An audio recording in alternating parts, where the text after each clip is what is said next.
Hi to all. Welcome back to our channel. இன்னைக்கு நம்ம ரொம்பவே யூனிக்கான அண்ட் யூஸ்ஃபுல்லான மணி சேவிங் ஐடியாஸ தான் இந்த வீடியோல உங்ககிட்ட நான் ஷேர் பண்ணிக்க போறேன்.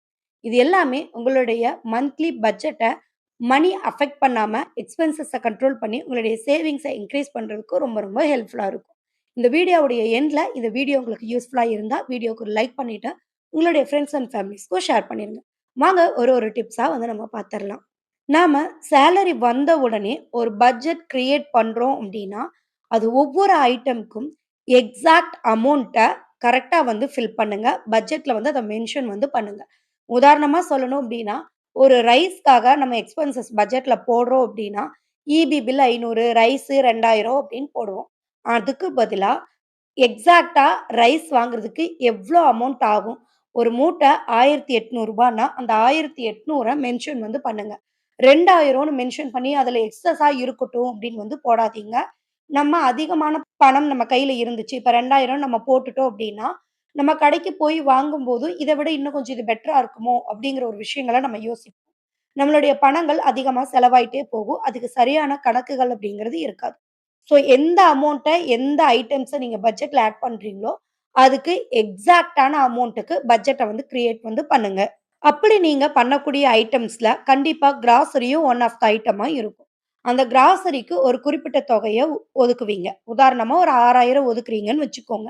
அந்த 6000 அமௌண்ட்ல உங்களுடைய பெர்சனல் யூசேஜ்க்காக உங்களுடைய personal items, makeup items, cream items, உங்களுடைய க்ரூமிங்க்காக நீங்க பண்ணக்கூடிய ஐட்டம்ஸ் எல்லாத்துக்கும் தனியா 5% ஆஃப் அமௌண்ட்ட தனியா எடுத்து வைங்க. மேக்ஸிமம் நம்ம கிராசரிஸ் நம்ம வாங்குறோம் அப்டின்னா, ஒரு ஷாப்பிங் போகும்போது ஒரு டிமார்ட்டே போறோம்னு வச்சுக்கோங்களேன். ஒரு 6000 பட்ஜெட் போட்டிருக்கோம். அந்த 6000த்த கையில எடுத்துட்டு நம்ம போறோம் அப்டின்னா, நம்ம கிராசரி மளிகை பொருட்கள் வாங்குறத விட, நம்ம லாண்ட்ரி ஐட்டம்ஸோ அண்ட் அதுக்கப்புறம் நம்மளுடைய பெர்சனல் கேர் ஐட்டம்ஸோ, ஷாம்பூ, பவுடர்ஸ், கிரீம்ஸ், லோஷன்ஸ் இதெல்லாம் வாங்குறதுக்காக நெறைய எக்ஸ்பென்சஸ் நம்ம பண்ணுவோம். ஸோ டோட்டலா 2 கிராசரி ஐட்டம்ஸவே 2ஆ ஸ்ப்ளிட் பண்ணி நீங்க ஒரு மந்த் பாருங்க. ஸோ பருப்பு, அரிசி, மிளகாத்தூள் இதெல்லாம் வாங்கக்கூடிய லிஸ்ட் அவுட் தனியாவும், உங்களுடைய personal care items தனியாவும் list out பண்ணீங்க அப்டின்னா, ஒண்ணு கிராசரிக்கு ஈக்குவலா பெர்சனல் கேர் வந்துரும். இல்ல அப்டின்னா கிராசரிய விட எக்ஸ்பென்சஸ் அதிகமா தாண்டி வந்திருக்கும். இதுக்கான ரீசன் என்ன அப்டின்னா, கிராசரிக்காக நம்ம ஒதுக்கக்கூடிய அமௌண்ட்லயே பெர்சனல் கேரும் வாங்குறது தான். ஸோ இந்த எக்ஸ்பென்சஸ கண்ட்ரோல் பண்றதுக்கு கிராசரிக்குள்ளேயே ஒரு குட்டி பட்ஜெட் 5% ஆஃப் அமௌண்ட் தான் என்னுடைய பெர்சனல் கேர்க்காக நான் யூஸ் பண்ண போறேன். அப்படிங்கிற ஒரு தனி அமௌண்ட்ட எடுத்து வச்சுக்கோங்க. லைக் நீங்க ஒரு 6000 போடுறீங்க அப்படின்னா, அதுல 5% ஆஃப் அமௌண்ட்ட ₹300 உங்களுடைய பெர்சனல் எக்ஸ்பென்சஸ்க்காக எடுத்து வச்சுக்கோங்க. இப்படி பண்ணும்போது உங்களுடைய ஓவர் எக்ஸ்பென்சஸ கண்ட்ரோல்டா வச்சுக்கிறதுக்கு முடியும். இந்த 5% ரூ. 300ல நான் என்ன வாங்க முடியும்? ஒரு கிரீமே ரூ. 200க்கு விக்குது அப்படின்னு கேட்பீங்க. ஸோ நம்ம அந்த ஒரு கிரீம் வாங்குறோம் அப்படின்னா, அந்த கிரீம் 1 மந்த்லயே முடிய போறது கிடையாது. ஒரு லோஷன் அப்படிங்கிறத நீங்க ஒரு 400 எம்எல், 500 எம்எல்ல வாங்குறீங்க அப்படின்னா, அது கண்டிப்பா ஒரு 6 மந்த்ஸ் வரைக்குமாவது யூசேஜ் இருக்கும். ஸோ அடுத்த மந்த் நீங்க வாங்கும்போது வேற ஒரு ப்ராடக்ட்ட வாங்குங்க. இந்த மாதிரி ஷஃபில் பண்ணி நீங்க வாங்கும்போது ப்ராடக்ட்டினுடைய யூசேஜும் உங்களுக்கு கண்ட்ரோல்டா இருக்கும். நீங்க பல்க்கா ஒரு ஐட்டம்ஸ வாங்கி வச்சிருந்தீங்கன்னா, அது வேஸ்ட்டா போயிரும். எக்ஸ்பைரி ஆயிறதுக்கான வாய்ப்புகள் இருக்கு. அந்த மாரி விஷயங்கள அவாய்ட் பண்ணிக்கிறதுக்கும் உங்கனால முடியும். எவ்ரி மந்த் உங்களுடைய சேலரி கிரெடிட் ஆன உடனே, உங்களுடைய சேலரிய தனியாவும், உங்களுடைய எக்ஸ்பென்சஸ் எல்லாத்தையும் தனியாவும் லிஸ்ட் அவுட் பண்ணுங்க. ஒரு சிலருக்கு ஒரு சில எக்ஸ்ட்ரா இன்கம்ஸ் கிடைக்கலாம். ஃபார் எக்ஸாம்பிள் ஒரு ரென்ட் அலவன்ஸஸோ, இல்லைன்னா நீங்க வீட்ல ஒரு டியூஷன் எடுக்கிறீங்க. இல்ல ஓடி பார்த்த அமௌண்ட் தனியா வந்திருக்கும். இந்த மாரி எக்ஸ்ட்ரா சின்ன சின்ன அமௌண்ட் இருக்கும். அது ரூ. 100 இருந்தாலும், ரூ. 1000 இருந்தாலும், தனியா சேலரிய எங்கெங்க இருந்து இன்கம்ஸ் வந்திருக்குன்னு லிஸ்ட் அவுட் பண்ணுங்க. அதே மாரி உங்களுடைய எக்ஸ்பென்சஸ் என்னெல்லாம் நம்ம பண்றோம் அப்படிங்கிறத ரூ. 10 செலவுல இருந்து எல்லாத்தையும் லிஸ்ட் அவுட் பண்ணி தனியா எடுத்து வைங்க. இந்த 2யும் கம்பேர் பண்ணுங்க. உங்களுடைய இன்கம்ம விட எக்ஸ்பென்சஸ் அதிகமா இருந்துச்சு அப்படின்னா, நீங்க எங்கேயோ அனாவசிய செலவு பண்ணிட்டு இருக்கீங்கன்னு அர்த்தம். ஸோ உங்களுடைய எக்ஸ்பென்சஸ்ல எதெல்லாம் நீடு, எதெல்லாம் தேவையில்லாம ஆடம்பரமாவோ, இல்ல அத்தியாவசியம் இல்லாத செலவுகளாவோ பண்ணிட்டு இருக்கீங்கங்கிறத ரவுண்ட் பண்ணுங்க, ஹைலைட் பண்ணுங்க. அத எப்படியெல்லாம் குறைக்கலாம் அப்படிங்கிறதுக்கு சில ஆல்டர்னேட்டிவ் வழிகள யோசிங்க. ஒருவேளை இஎம்ஐஸ்னால தான் உங்களுடைய எக்ஸ்பென்சஸ் அதிகமா இருக்கு அப்படின்னா, உங்களுடைய இன்கம்ம எப்படி இன்னும் அதிகமா கொண்டு வர்றது? வீட்ல இருந்தே சின்ன சின்ன மணி ஏர்னிங்ஸ் எப்படியெல்லாம் பண்ணலாம் அப்படிங்கிறத நீங்க வந்து யோசிக்கிறதுக்கு வந்து ஆரம்பிங்க. முடிஞ்ச வரைக்கும் அனாவசிய செலவுகள தவிர்த்துக்கோங்க. சேலரிக்கு உள்ளயே உங்களுடைய எக்ஸ்பென்சஸ் இருக்கிற மாதிரி வந்து பார்த்துக்கோங்க. கண்டிப்பா ஒரு இன்கம் அப்படிங்கிறது என்னைக்குமே நம்மளுக்கு ஒரு சொல்யூஷன் வந்து தராது. சம்டைம்ஸ் ஏதாவது எமர்ஜென்சி சிச்சுவேஷன்ஸ் வருது அப்படின்னா, நம்மளுக்கு அடிஷனலா ஒரு இன்கம் அப்படிங்கிறது கட்டாயம் தேவைப்படும்.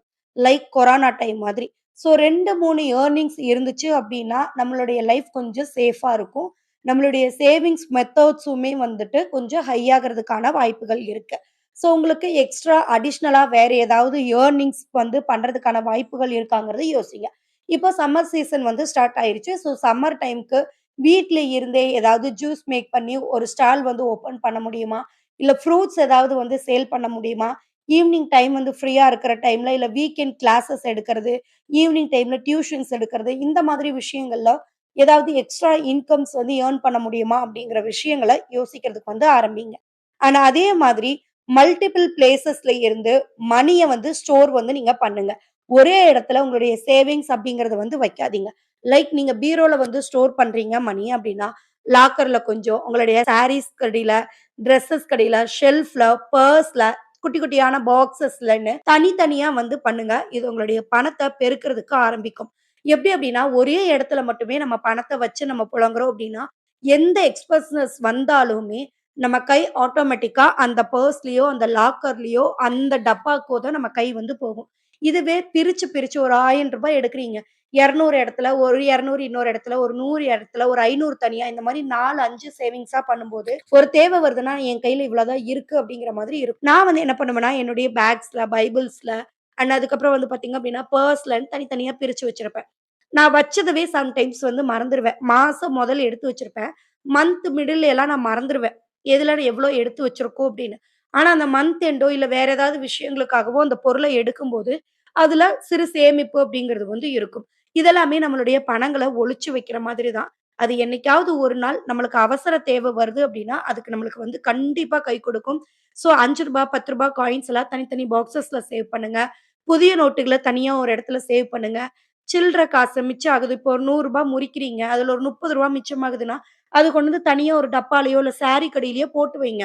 2, 3 சாரீஸ்ல வந்து எடுத்து தனியா வந்து வைங்க. உங்களுடைய பணத்த எப்படி மல்டிபிளா இடத்துல வந்து பிளேஸ் பண்ணி வைக்கிறீங்களோ, அதே மாரி உங்களுடைய சேவிங்ஸும் மல்டிபிள் வந்து ஆகும். நெறைய பேரு நம்மளுடைய எமர்ஜென்சிக்காக, இல்ல வேற ஏதாவது விஷயங்களுக்காக, சரி நம்ம சேர்த்து வச்ச பணம் தானே, நம்மளுக்கு இந்த மாதிரி சிச்சுவேஷன்ஸ்க்கு உதவுறதுக்கு தானே இத நம்ம போட்டு வைக்கிறோம் அப்படின்னு சொல்லிட்டு, பிஎஃப் பணத்த அடிக்கடி வித்ட்ராவல் வந்து பண்ணுவாங்க. ஸோ கண்டிப்பா அந்த மிஸ்டேக்ஸ வந்து அவாய்ட் பண்ணிக்கோங்க. பிஎஃப் அப்படிங்கிறது நம்மளுடைய ஃபியூச்சர் லைஃப்‌க்கு ரொம்ப ரொம்ப சேஃபான ஒரு சேவிங்ஸ். நம்மளையே அறியாம நம்ம கம்பெனி நம்ம வொர்க் பண்ணக்கூடிய இடத்துல இருந்து கம்பெனியும் கான்ட்ரிபியூட் பண்ணி, நம்மளும் கான்ட்ரிபியூட் பண்ணி நம்மளுடைய ஃபியூச்சர்‌க்காக எடுத்து வைக்கக்கூடிய ஒரு அமௌண்ட். அதுக்கு கவர்ன்மெண்ட் வந்து 8% ஆஃப் இன்ட்ரெஸ்ட்டும் நம்மளுக்கு கிடைக்குது அப்படிங்கும்போது, அது ஒரு பெஸ்ட் சேஃபான ஒரு சேவிங் மெத்தட். ஸோ அத எந்த காரணத்த கொண்டும் பிஎஃப்ப அடிக்கடி வித்ட்ராவல் பண்ணாதீங்க. சிலருக்கு ஒரு ஹேபிட் இருக்கும். 30,000 50,000 ஆயிருச்சு அப்படின்னா, அதுல இருந்து நம்ம வித்ட்ராவல் வந்து பண்ணிக்கலாம். ஒரு வீட்டு தேவை வருது, ஒரு முக்கியமான வீட்டு விசேஷங்கள் வருது, எமர்ஜென்சி வருது அப்படின்னா, நம்ம அத எடுப்போம். ஸோ அந்த விஷயங்கள முற்றிலுமா தவிர்த்துக்கோங்க. ஒரே ஒரு காரணம், மெடிக்கல் எமர்ஜென்சிய தாண்டி வேற எதுக்காகவும் பிஎஃப்ப டச் பண்ணாதீங்க. அது உங்களையே அறியாம நீங்க செய்யக்கூடிய ஒரு மிகப்பெரிய சேவிங் மெத்தட். ஸோ இந்த மிஸ்டேக்ஸ அவாய்ட் பண்ணிக்கோங்க. நம்ம ஒரு பர்ட்டிகுலர் கம்பெனில வொர்க் பண்றோம் அப்டின்னா, கண்டிப்பா புரொஃபஷனல் டாக்ஸ் அப்படிங்கிறது வந்து பிடிப்பாங்க. ஒரு மாசமும் ஒரு குட்டியான தொகை நம்மளுடைய சேலரில போயிட்டு இருந்தது. ஆனா, இப்போ பெரும்பாலான கம்பெனிஸ் என்ன பண்ணிட்டாங்க அப்டின்னா, மாசம் மாசம் ஒருத்தருக்கும் நம்ம பிடிச்சிட்டு இருக்கும்போது, அது ஒரு சின்ன கன்ஃப்யூஷன்ஸ் இருக்கு. ஸோ எல்லா எம்ப்ளாயீஸுக்குமே இயர்லி ட்வைஸ் வந்து பிடிச்சிரலாம் அப்டின்னு சொல்லிட்டு, ஒரு ஸ்டாண்டர்டான மந்த்த வந்து ஃபிக்ஸ் பண்ணி, வருஷத்துக்கு 2 டைம் புரொஃபஷனல் டாக்ஸ் அப்டின்னு புடிக்கிறாங்க. அப்போ நம்மளுக்கு அந்த 6 மாச தொகையும் ஒண்ணா சேர்ந்து பிடிக்கும்போது, நம்மளுக்கு ஒரு பல்க் அமௌண்ட் சேலரியிலிருந்து கட் ஆகும். ஸோ அதுக்கு நீங்க என்ன பண்ணலாம் அப்டின்னா, இப்போ மார்ச் மந்த்தினுடைய சேலரி ஏப்ரல்ல கிரெடிட் ஆகும். ஏப்ரல் மந்த் நம்மளுக்கு புரொஃபஷனல் டாக்ஸ் வருது அப்டின்னா, நீங்க மார்ச் மந்த்லயே ஒரு பர்ட்டிகுலர் அமௌண்ட்ட தனியா சேவ் பண்ணி எடுத்து வச்சுக்கோங்க. ஏப்ரல்ல சப்போஸ் அமௌண்ட் வந்து அடி வாங்குது, சேலரில பத்தாம போகுது அப்டின்னா, அதுக்கு இந்த தொகை கண்டிப்பா கை வந்து குடுக்கும். ஏன்னா, சேலரில இருந்து நம்மளுக்கு ஒரு பர்ட்டிகுலர் பல்க்கான அமௌண்ட் கட் ஆகும்போது, அந்த மாசம் நம்மளுக்கு வேற ஏதாவது எதிர்பாராத செலவுகள் இருக்கும். அந்த சமயத்துல இந்த புரொஃபஷனல் டாக்ஸ் போயிருச்சு அப்டின்னா, நம்மளுக்கு ரொம்பவே கஷ்டமா இருக்கும். ஸோ இந்த 6 மாசமும் மாசம் மாசம் ஒரு 500, 100ன்னு எடுத்து வச்சுட்டே வாங்க. அல்லது முதல் மாசத்துல ஒரு குறிப்பிட்ட தொகைய தனியா எடுத்து சேவ் பண்ணிக்கோங்க. அது புரொஃபஷனல் டாக்ஸ் அடி வாங்கும்போது நம்மளுக்கு ஹெல்ப் பண்ணும். எப்பல்லாம் நம்மளுக்கு ஒரு தொகை உள்ள வருதோ, அல்லது வேற ஏதாவது விஷயங்கள் உள்ள வருதோ, அப்பல்லாம் நம்மளுடைய பைக் வந்து செலவு வைக்கிறது, ஃபோன் டிஸ்ப்ளே உடையறது, வீட்டு டிவில ஏதாவது எலக்ட்ரிக்கல் ஐட்டம்ஸ்ல ஏதாவது பிளம்பிங் ஐட்டம்ஸ்ல ஏதாவது ஒரு எக்ஸ்பென்சஸ் வர்றதுன்னு எல்லாருடைய லைஃப்லயுமே இருக்கும். ஸோ இந்த மாரியான சிச்சுவேஷன்ஸ தடுத்துக்கிறதுக்கு, நம்ம முன்னெச்சரிக்கையா முதல் மாசம் சேமிக்கிறது நம்மளுக்கு அடுத்த மாசத்துக்கு கை குடுக்கும். நம்ம மணி சேவ் பண்ணணும் அப்டின்னாவே எல்லாரும் தனியா ஒரு அக்கவுண்ட் வந்து ஓப்பன் பண்ணி, அதுல மணி சேவ் பண்ணலான்னு சொல்லிட்டு இருந்தோம். ஆனா, இன்னைக்கு அந்த அக்கவுண்ட்ட மெயின்டெயின் பண்றதே பெரிய விஷயமா இருக்கு. மினிமம் பேலன்ஸ் இல்ல அப்டின்னு சொல்லிட்டு 200, 300, 500ன்னு ஒரு பேங்க்கும் ஒரு மாதிரி வந்துட்டு சார்ஜஸ் வந்து பிடிக்கிறாங்க. அது மட்டும் இல்லாம இப்போ ஏடிஎம்ல வித்ட்ராவல் பண்றதுக்கு ஒரு லிமிட் கொண்டு வந்துட்டாங்க. யுபிஐலயும் லிமிட் வந்து கொண்டு வந்துட்டாங்க. ஸோ இப்படி நம்ம எக்ஸ்ட்ரா ஏடிஎம்ல ஸ்வைப் பண்ணி எடுக்கிறோம், இல்லைன்னா ஜிபேல டிரான்சாக்ஷன் வந்து பண்றோம் அப்படின்னா, அதுக்கும் சார்ஜஸ் வந்து போகுது. ஸோ நம்மளுடைய பணத்த சேமிக்கிறதுக்காக பேங்க்ல போட்டு வைக்கக்கூடியவங்களுக்கும், அதுக்கும் தனித்தனி சார்ஜ் குடுத்து நம்மளுடைய பணத்த வீணடிச்சுட்டு தான் இருக்கோம். இது மக்களுக்கு பெரிய பெருந்தலைவலியா வந்து இருக்கு. ஸோ முடிஞ்ச வரைக்கும் உங்களுடைய சேலரி கிரெடிட் ஆகக்கூடிய அக்கவுண்ட்ட 0 பேலன்ஸ் அக்கவுண்டா இருக்கக்கூடிய மாதிரி வந்து பார்த்துக்கோங்க. லைக் HDFCலலாம் சேலரி அக்கவுண்ட் 0 தான். ஸோ நீங்க 0வா மெயின்டெயின் பண்ணாலும், அது எந்த விதத்திலயும் உங்களுடைய மினிமம் பேலன்ஸ அஃபெக்ட் பண்ணாது. சார்ஜஸ் அதுக்கு எதுவுமே வந்து வராது. ஸோ இந்த மாதிரியான ஆஃபர்ஸ் அண்ட் ஃபெசிலிட்டீஸ் வேற என்ன பேங்க்ல இருக்குன்னு சொல்லி என்கொயரி பண்ணிட்டு, உங்களுடைய சேலரி அக்கவுண்ட்ட 0 பேலன்ஸ் அக்கவுண்டா வந்து கன்வெர்ட் பண்ணிக்கோங்க.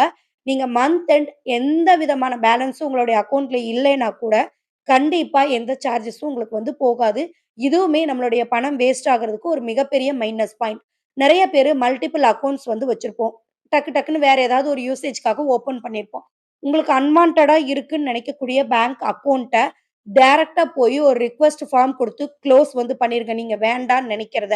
மேக்ஸிமம் நீங்க எத அதிகமா யூஸ் பண்ணுவீங்களோ, அத மட்டும் வந்து மெயின்டெயின் வந்து பண்ணிக்கோங்க. 1 ஆர் 2 அக்கவுண்ட்ஸ் மட்டும்.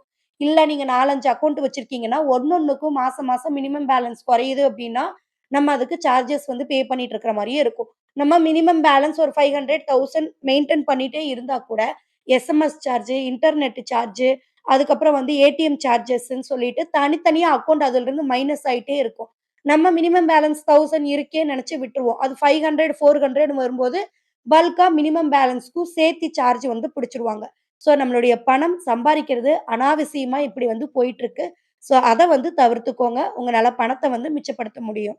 உங்களுடைய சேலரி அண்ட் பட்ஜெட் லிஸ்ட்ல கண்டிப்பா உங்களுடைய இஎம்ஐஸ்க்கான எக்ஸாக்ட் அமௌண்ட்ட கால்குலேட் வந்து பண்ணுங்க. இப்போ ஃபார் எக்ஸாம்பிள் ரூ. 1326 இஎம்ஐனா, அந்த ரூ. 1326 கரெக்ட்டா வந்து போடுங்க. ஸோ நீங்க 1300 அப்படின்னு போட்டீங்கன்னா, இந்த ஒரு இஎம்ஐல ரூ. 26 போகும். அடுத்த செகண்ட் இஎம்ஐல ஒரு ரூ. 50 போகுது அப்படின்னா, 100, 200ன்னு ஷார்டேஜ் ஆகும். ஸோ உங்களுடைய எக்ஸாக்ட் அமௌண்ட்ட கால்குலேட் வந்து பண்ணுங்க. அதே மாதிரி டியூ டேட்ட லிஸ்ட் அவுட் வந்து பண்ணுங்க. நெறைய பேர் கம்பெனிஸ்ல வந்து என்ன பண்ணுவாங்கன்னா, சேலரி வந்து ஒரு 10 அந்த மாரி ரேஞ்சுல போடுவாங்க. 8, 10 அந்த மாரி ரேஞ்சுல போடுவாங்க. சில கம்பெனில எக்ஸாக்ட் 1ஆம் தேதி வந்து போட்டுருவாங்க. ஆனா, இஎம்ஐ பிடிக்கிறவன் எப்ப பிடிப்பான்னு பாருங்க. 1 டூ 4 ஆர் 5 அதிகபட்சம் 5 அப்படிங்கிறதே பெரிய விஷயம். அதுக்குள்ள இஎம்ஐஸ எடுத்துப்பாங்க. ஏன்னா, அப்பதான் நம்மளால கட்ட முடியாதுங்கிறது பேங்க்குக்கு நல்லாவே தெரியும். ஸோ 1 மாசம் முன்னாடியே டியூ அமௌண்ட்ட எடுத்து வந்து வச்சுருங்க.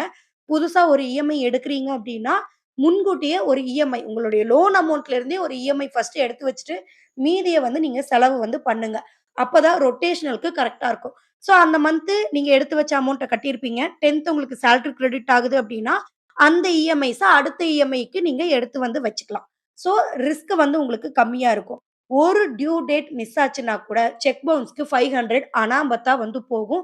ஸோ இந்த மிஸ்டேக்ஸ அவாய்ட் பண்ணிக்கோங்க. அண்ட் ஒவ்வொரு இஎம்ஐஸுமே எந்த டேட்ல நம்ம பே பண்ணணும் அப்படிங்கிற டியூ டேட்ட எக்ஸாக்ட்டா நோட் பண்ணி வந்து வைங்க.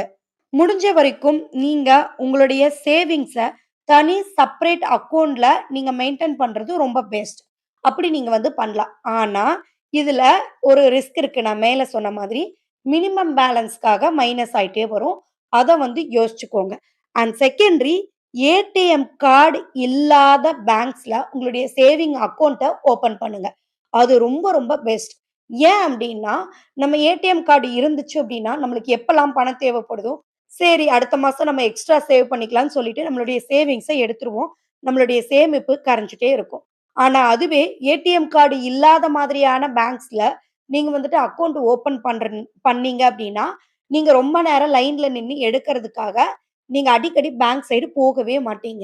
இல்ல அப்டின்னா, ஏடிஎம்ஸ் வேண்டாம் அப்டின்னு சொல்லி ரிக்வெஸ்ட் ஃபார்ம் எழுதி குடுத்து, தனி ஒரு அக்கவுண்ட் மட்டும் ஓப்பன் பண்ணிக்கோங்க. இந்த கூட்டுறவு சொசைட்டிலலாம் அக்கவுண்ட் ஓப்பன் பண்ணீங்க அப்டின்னா, உங்களுக்கு ஏடிஎம் கார்டு வந்து அதிகம் மேக்ஸிமம் வராது. ஸோ இந்த மாதிரி நீங்க பண்ணும்போது, உங்களுடைய சேமிப்பு கரையாம ஸ்டாண்டர்டா எவ்ரி மந்த் ஒரே மாதிரி வந்து போயிட்டுருக்கும். ஸோ எந்த அளவுக்கு பணத்த சேமிக்கிறீங்களோ, அதே அளவுக்கு சிறந்த முறையில கையாள்றது அப்டிங்கிறது ரொம்ப ரொம்ப முக்கியம். அதே மாதிரி உங்களுடைய சேமிப்ப எப்படியெல்லாம் கொண்டு போலாங்கிறத யோசிங்க. இந்த மாதிரி உங்களுடைய பணம் வேஸ்ட் ஆகக்கூடிய இடங்கள்ல இருந்து சேஃபா இருக்கிற மாதிரி நெறைய விஷயங்கள யோசிச்சு வந்து பண்ணுங்க. நான் என்னுடைய வில்லேஜ் லைஃப் ஸ்டைல்ல எப்படியெல்லாம் மனி சேவ் பண்றதுக்கு லேர்ன் பண்ணிக்கிட்டேன். அது மூலியமா எப்படி ஒரு 5 பவுன் நகைய சேர்த்து சொந்த வீடும் கட்டினேன் அப்படின்னு சொல்லிட்டு, வில்லேஜ் லைஃப் ஸ்டைல்ல பண்ணக்கூடிய சேவிங்ஸ் முறைகள ஒரு லாங் ஃபார்ம் வீடியோவா மேக் பண்ணியிருக்கேன். அந்த வீடியோவுடைய லிங்க்க டிஸ்கிரிப்ஷன்ல குடுக்குறேன். உங்களுக்கு தேவைப்பட்டுச்சு அப்படின்னா, உங்களுடைய ஃப்ரீ ஹார்ஸ்ல செக் பண்ணி வந்து பாருங்க.